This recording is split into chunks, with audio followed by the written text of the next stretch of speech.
Sejumlah fasilitas di MCK seperti ember penampungan air di pengungsian Desa Les Raib diduga dibawa oleh oknum pengungsi. Tidak hanya itu, sejumlah oknum pengungsi pun dikeluhkan oleh petugas lantaran sering melakukan penjarahan logistik untuk dibawa pulang.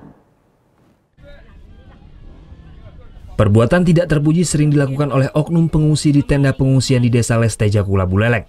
Seperti raibnya ember di MCK untuk menampung air yang disiapkan untuk para pengungsi. Diduga hilangnya puluhan ember penampungan air ini dibawa oleh pengungsi. Tidak hanya ember, namun dapur umum di posko Desa Les mengalami kehilangan satu tabung gas berukuran 3 kg. Diduga raibnya tabung gas tersebut terjadi pada malam hari di saat para petugas mengalami kelelahan usai menyiapkan makanan para pengungsi.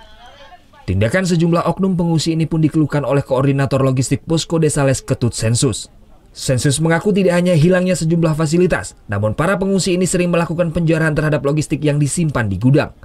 Seperti halnya gula, kopi, dan makanan lain yang sering hilang lantaran kurangnya penjagaan logistik untuk para pengungsi. Maunya saja mengambil, ya, kalau bisa omong kasar ada penjarahan. Nah ini Pak sulitnya kita di lapangan, kita maunya yang tertib, antre ambil barang, kenyataannya banyak yang main sabotase alias penjarahan.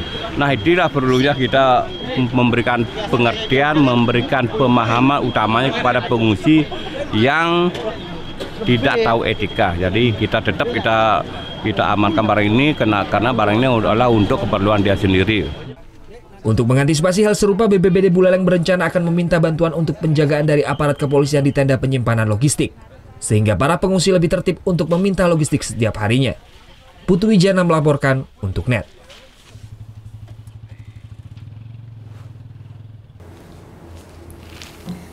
Udah selesai kan nontonnya? Nah, jadi jangan lupa buat like, komen, dan subscribe ya.